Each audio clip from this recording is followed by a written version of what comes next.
నమస్కారం ADB news కు స్వాగతం. ముందుగా హెడ్లైన్స్.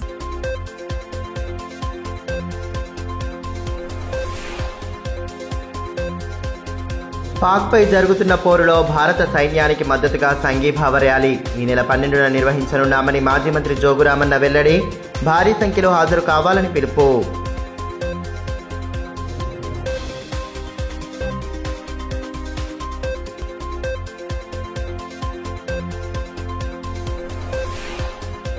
ముగిసిన ఇస్కాన్ వేసవి శిక్షణ శిబిరం. ఆధ్యాత్మిక అంశాలపై పిల్లలకు అవగాహన, సృజనాత్మకతను వెలికి తీసేందుకు శిబిరాలు దోహదం చేస్తాయన్న నిర్వాహకులు.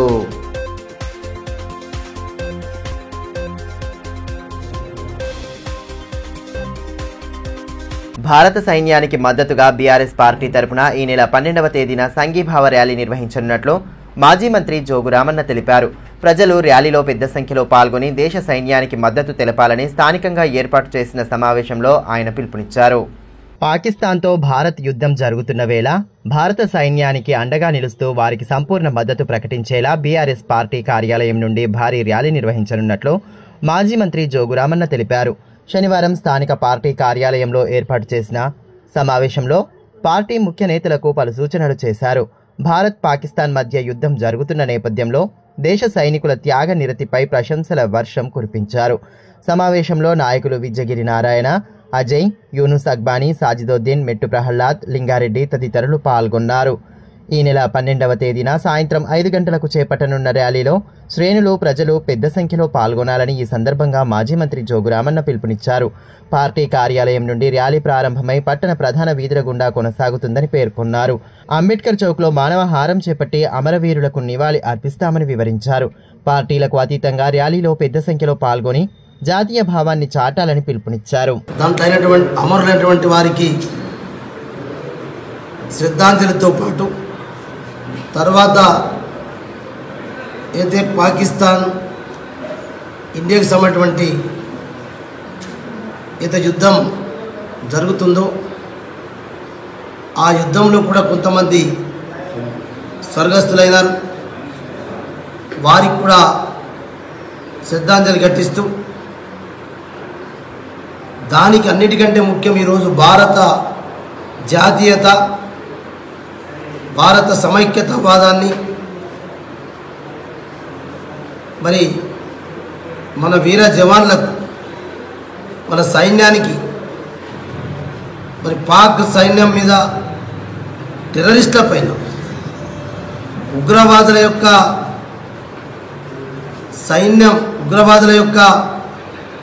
సామాగ్రి పైన దాడులు జరపడం,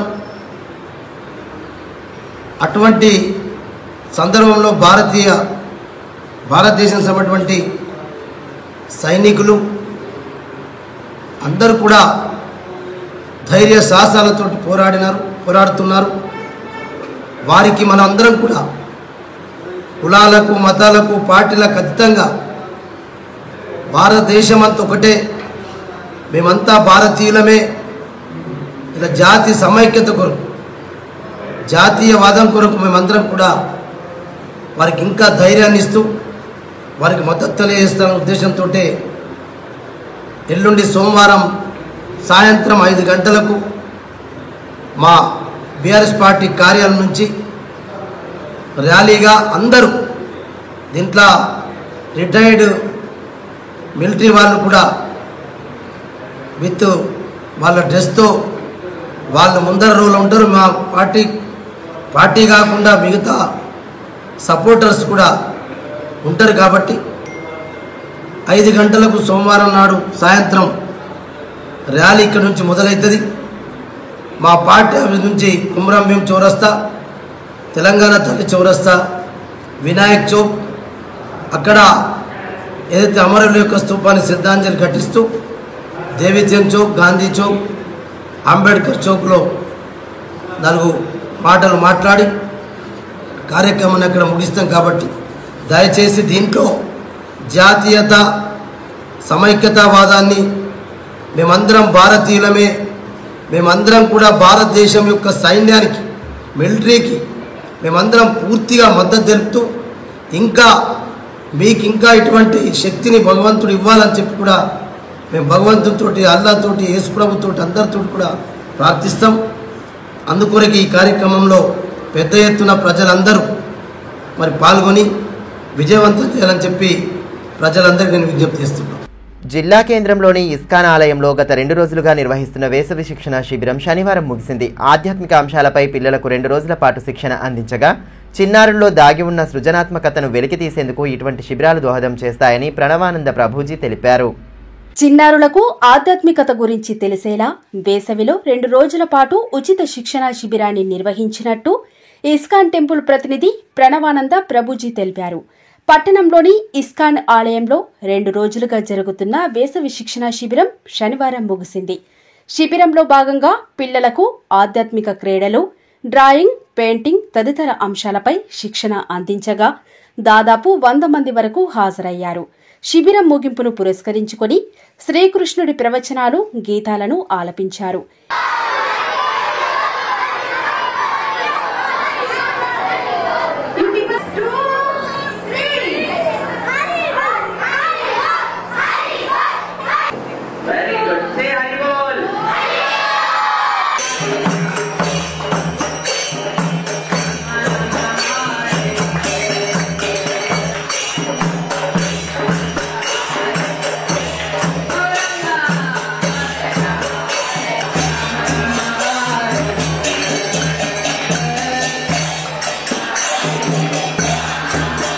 ఈ మేరకు ప్రణవానంద ప్రభుజీ మాట్లాడుతూ పిల్లలకు ఆధ్యాత్మికత గురించి తెలియజేయడానికి శిక్షణ అందించినట్టు తెలిపారు.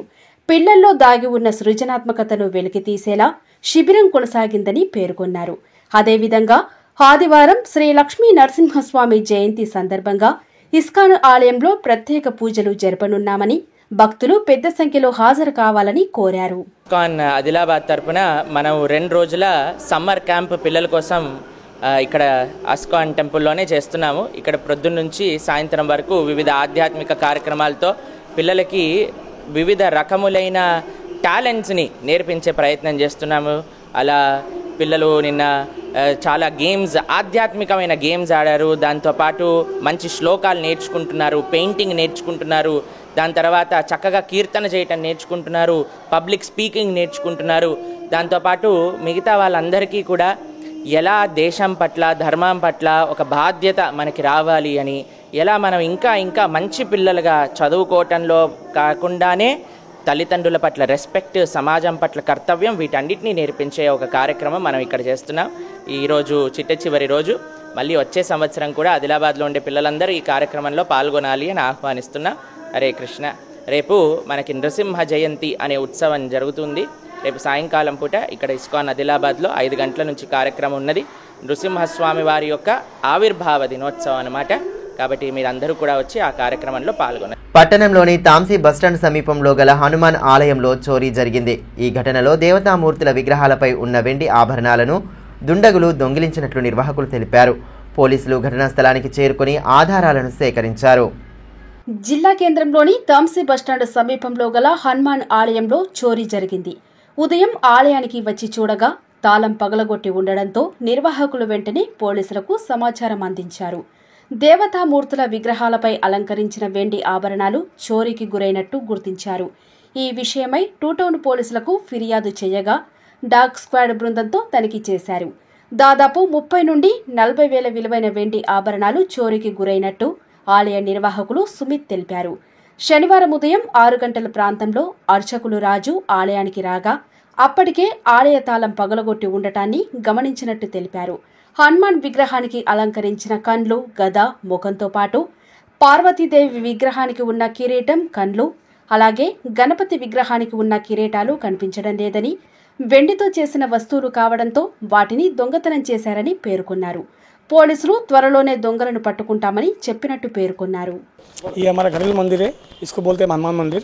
कल यहाँ पे रात में चोरी हुई जिसमें मुकुट गया हनुमान जी का, गदा गया, आके गए, फेस पूरा निकाल लिया उसने। जो भी चोर लोग आए थे रात में 2-2:30 के बीच में चोरी हुई। सुबह मॉर्निंग 6 बजे आके देखे हम तो लॉक टूटा हुआ था, गेट टूटा हुआ था, पूरा टोटल चांदी का आइटम गया। मिनिमम 30,000 तक सामान हनुमान जी का चले गए। यहाँ चोरी हुई है। पुलिस को कंप्लेंट दिए, उन्होंने आए, सर्वे करे, कोई डॉग भी लाए, सब चेक करके अभी कंप्लीट डे के और आए, उन्होंने सर बोले हम पकड़ते देखते ऐसा बोले। वैल्यू मिनिमम 30,000 वैल्यू है चांदी का, टोटल चांदी के आइटम से पूरे टोटल 3 से 4 किलो के ऊपर माल है पूरा। अगर पैसे लगाए तो अपन 30,000 तक माल होता हनुमान जी का मंदिर का। 10 ఇంటర్ ఫలితాలు విడుదలైన నేపథ్యంలో ఉన్నత విద్య కోసం అవసరమైన ఆదాయ కుల తదితర ధృవపత్రాలకు వేసవిలోనే దరఖాస్తు చేసుకుంటే ఇబ్బంది ఉండదని అధికారులు సూచిస్తున్నారు. విద్యా సంవత్సరం ప్రారంభానికి ముందే అవసరమైన ధృవపత్రాలు అందుబాటులో ఉంచుకుంటే చివరి నిమిషంలో ఒత్తిడి ఉండదని చెబుతున్నారు. 10 ఇంటర్ ఉత్తీర్ణులైన విద్యార్థులు ఉన్నత విద్యలో ప్రవేశాలు పొందేందుకు అవసరమయ్యే ధృవపత్రాల కోసం వేసవిలోనే దరఖాస్తు చేసుకుంటే ఇబ్బంది ఉండదని సంబంధిత అధికారులు సూచిస్తున్నారు. పరీక్షల ఫలితాలు విడుదలైన నేపథ్యంలో విద్యార్థులు ఉన్నత చదువుల్లో ప్రవేశం పొందనున్నారు. అందుకు ఆదాయ కుల స్థానిక ధృవపత్రాలు ఖచ్చితంగా అవసరం. అయితే వీటిని సిద్ధం చేసుకునేందుకు ఇదే మంచి సమయమని, చివర్లో హడావిడి పడితే ఒత్తిడికి గురి కావాల్సి ఉంటుందని అధికారులు సూచిస్తున్నారు. ఆదాయ ధృవపత్రాన్ని ఏడాదికి ఒకసారి తీసుకోవాల్సి ఉండగా కుల ధృవీకరణ మాత్రం మరీ పాతదైతే మరోసారి పొందాల్సి ఉంటుంది. వీటన్నింటి కోసం మీ సేవా కేంద్రంలో ఆధార్, రేషన్ కార్డు, 1 నుంచి 10వ తరగతి వరకు చదువుకున్న బోనఫైడ్లు సమర్పించి దరఖాస్తు చేసుకోవాలి. ఈబీసీకి చెందిన ధృవపత్రం కోసమైతే ఆధార్, రేషన్ కార్డుతో పాటు న్యాయవాది అఫిడవిట్ చేయాల్సి ఉంటుంది. దరఖాస్తు చేసుకున్న పక్షం రోజుల్లోగా ధృవపత్రాలు అందుతాయి. విద్యా సంవత్సరం ప్రారంభంలో అందరూ ఒకేసారి దరఖాస్తు చేసుకోవడంతో సర్వర్ సమస్యలు ఎదురవుతాయని భీంపూర్ తహసీల్దార్ నలంద ప్రియ పేర్కొన్నారు. ప్రణాళికాబద్ధంగా ఇప్పటి నుంచే ధృవపత్రాలకు దరఖాస్తు చేసుకుంటే చివర్లో ఇబ్బందులు తప్పుతాయని చెబుతున్నారు. అటువంటి సందర్భాలలో కొన్ని ప్రికాషన్స్ తీసుకుంటే మీరు కూడా టైంకి ఇబ్బంది పడే అవసరం లేకుండా ఉంటుంది. ఎవరికైనా ఇన్కమ్ సర్టిఫికేట్ కావాలి అంటే దానికి స్టాచ్యుటరీ పీరియడ్ అనేది వారం రోజులు ఉంటుంది. క్యాస్ట్ కానివ్వండి, రెసిడెన్స్ కానివ్వండి, ఓబీసీ కానివ్వండి, నాన్ క్రిమిలేయర్ వంటి సర్టిఫికేట్లకి 30 days టైం ఉంటుంది. ఫ్యామిలీ మెంబర్ సర్టిఫికేట్కి మాత్రం 45 days ఉంటుంది. సో అది మాకు స్టాచ్యుటరీ పీరియడ్ అంటే ఆ టైంలోపు మేము వెరిఫికేషన్ చేసి అది జెన్యునా కాదా అనేసి ఆ టైంలోపు మేము వెరిఫికేషన్ చేసి ఇవ్వడానికి అనేది అవకాశం ఉంటుంది. సో ఎవరైనా కావాలి అని అనుకుంటే అందరు ఒకటేసారి రావడం, ఏమైనా నోటిఫికేషన్స్ వచ్చినప్పుడు కానివ్వండి, లోన్స్ టైం వచ్చినప్పుడు కానివ్వండి, ఒకటేసారి అప్లై చేసేసి మాకు ఈరోజు ఇవ్వండి, రేపు ఇవ్వండి అంటే, సో గ్రౌండ్ లెవెల్ ఏదైనా ఎంక్వైరీ చేయాలంటే కనీసం మినిమం పీరియడ్ ఒక 4-5 days అయినా పడుతుంది అని సర్టిఫికేట్స్. కాబట్టి ఎవరైనా అవసరం ఉన్న వాళ్ళు దయచేసి ముందుగా అప్లై చేస్తే మాకు కూడా ఇబ్బంది లేకుండా మీరు కూడా డైలీ వచ్చి మా ఆఫీస్లో తిరిగే అవసరం ఉండదు. సో మేము అవి ప్రాపర్గా వెరిఫై చేసి మేము ఆన్లైన్లో అప్రూవల్ చేసిన వెంటనే మీరు మీ సేవలో తీసుకోవడానికి అవకాశం ఉంటుంది. సో అందుకని ఎవరికైతే అవసరం ఉంటుందో ఇన్కమ్ కావాలి అని అనుకున్న వాళ్ళు సంబంధిత దరఖాస్తు ఫామ్తో పాటు మీ సేవలో వెళ్ళేసి వాళ్ళ రేషన్ కార్డు, తర్వాత ఇంకేమైనా ఇన్కమ్కి సంబంధించిన డాక్యుమెంట్ పెట్టి తీసుకోవచ్చు. ఒకవేళ రెసిడెన్స్ అన్నారు అనుకోండి, రెసిడెన్స్కి సంబంధించి దరఖాస్తు ఫామ్తో పాటు మీ సేవలో సంబంధిత రేషన్ కార్డు కానివ్వండి, వాళ్ళ ఆధార్ కార్డు కానివ్వండి, వాళ్ళు ఏ ఇంటి దగ్గర ఉంటున్నారో రెసిడెన్స్ సర్టిఫికేట్ కోసం అయితే కరెంట్ బిల్ కానివ్వండి, ఇంటి పన్ను రసీదు లాంటివి పెట్టి తీసుకోవచ్చు. అదేవిధంగా క్యాస్ట్కి అయితే క్యాస్ట్కి సంబంధించి రేషన్ కార్డు, ఆధార్ కార్డు, నివాస పత్రంతో పాటు వాళ్ళ క్యాస్ట్ ప్రూఫ్ కూడా ఇవ్వాల్సి ఉంటుంది. చదువుకున్న వాళ్ళకి టీసీ కానివ్వండి, ఒకవేళ వాళ్ళ తల్లిదండ్రులు కానివ్వండి, రక్త సంబంధికులు ఎవరైనా ఉంటే వాళ్ళకి ఇంతకుముందు జతపరిచిన క్యాస్ట్ ఇచ్చేస్తే మాకు వెరిఫై చేయడానికి కూడా సులువుగా ఉంటుంది. సో మీకు కూడా తొందరనే అప్రూవ్ అవ్వడానికి అవకాశం ఉంటుంది. అందుకని ఏమేమి డాక్యుమెంట్స్ కావాలో సంబంధిత దరఖాస్తు ఫామ్లోనే ఉంటుంది. కాబట్టి మీరు కూడా ఒకసారి చెక్ చేసి ఆ డాక్యుమెంట్స్ అనేది ఇచ్చేస్తే మేము కూడా త్వరగానే ఎంక్వైరీ చేసి ఇవ్వడానికి అవకాశం ఉంటుంది. జిల్లాలో పలుచోట్ల అకాల వర్షాలు కురిశాయి. దీంతో రైతులకు ఇబ్బందులు ఎదురవుతున్నాయి. ముఖ్యంగా జొన్న పంటను విక్రయించేందుకు కొనుగోలు కేంద్రాలకు తీసుకువచ్చిన రైతులకు ఇక్కట్లు తప్పడం లేదు. తాజాగా శనివారం కురిసిన వర్షంతో బేలా సబ్ మార్కెట్ యార్డ్లో జొన్నల కొనుగోళ్లు నిలిచిపోయాయి. గత 2 రోజుల నుండి మార్కెట్లోకి భారీగా జొన్నలు రావడంతో ఎక్కడికక్కడ బస్తాలను నిల్వ ఉంచారు. ముందు జాగ్రత్తగా బస్తాలపై కవర్లు కప్పి ఉంచడంతో నష్టం జరగలేదు.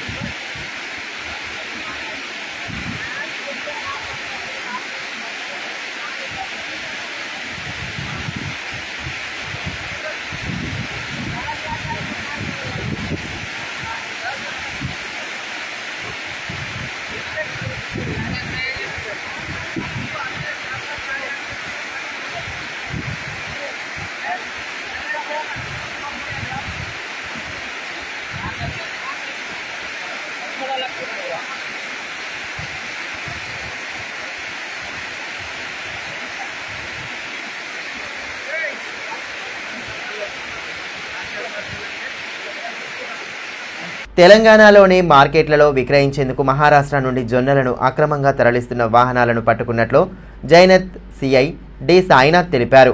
తెలంగాణ మార్కెట్లో జొన్నలకు అధిక ధర లభిస్తుందని, మహారాష్ట్ర నుండి జొన్నలను అక్రమంగా తరలించి ఆదిలాబాద్ జిల్లాలో విక్రయిస్తున్నారని పోలీసులకు సమాచారం అందింది. ఈ మేరకు జైనత్ సిఐ సాయినాథ్ భీంపూర్ పోలీస్ సిబ్బందితో కలిసి తనిఖీ చేశారు. శుక్రవారం నిపాని వద్ద మహారాష్ట్ర నుండి జొన్నలతో వస్తున్న ట్రాక్టర్, 2 బొలెరో వాహనాలను పట్టుకున్నారు. మహారాష్ట్రలోని పలు ప్రాంతాల నుండి జొన్నలు తీసుకుని తాంసీ మార్కెట్ యార్డ్లో అధిక ధరలకు విక్రయించేందుకు అక్రమంగా తరలిస్తున్నట్లు విచారణలో తేలింది. వీటిని తరలించిన వారితో పాటు ఇక్కడ విక్రయించేందుకు సహకరించిన వారిపై పలు సెక్షన్ల కింద కేసు నమోదు చేసినట్లు సిఐ తెలిపారు.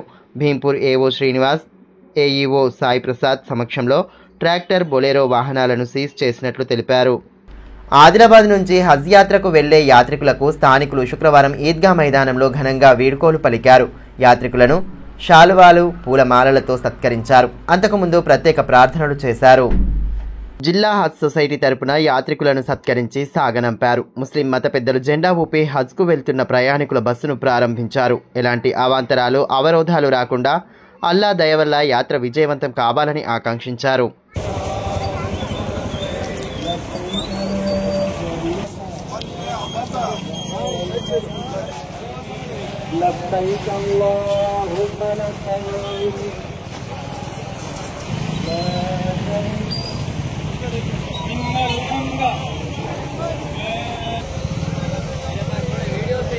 వార్తలు ముగించే ముందు హెడ్లైన్స్ మరోసారి.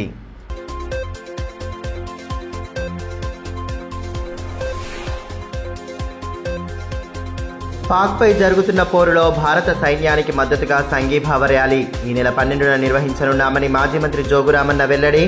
భారీ సంఖ్యలో హాజరు కావాలని పిలుపు.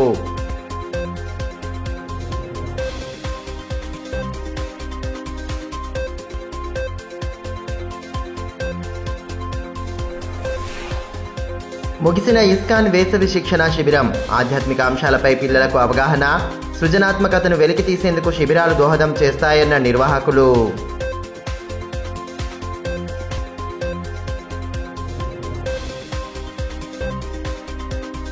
ఈ వార్తలు ఇంతటితో సమాప్తం. తిరిగి ప్రసారమయ్యే మరో బులెటిన్లో మళ్ళీ కలుసుకుందాం. అంతవరకు సెలవు. నమస్కారం.